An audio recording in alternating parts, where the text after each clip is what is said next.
Karibu sana. Bila shaka unaweza kuona huyu ni mteja wetu ambaye tumemtengenezea stendi ya viatu, tumemtengenezea kabati.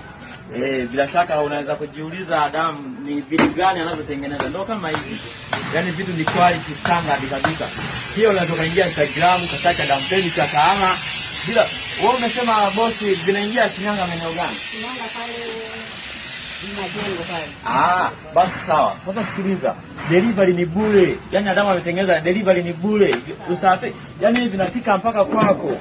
Sawa, vinafika mpaka kwako. Oh jamani, tumwamini Adam Furniture. Adam Furniture ndo mimi. Karibuni sana tuwahudumie. Naweza kuona mteja wangu ndo huyu hapa. Vitu vyake ndio hivi hapa. Karibuni sana. Kazi iko vizuri, kazi iko unyama. Vitu vyeusi, black mzee. Hivi hapa. Asante sana.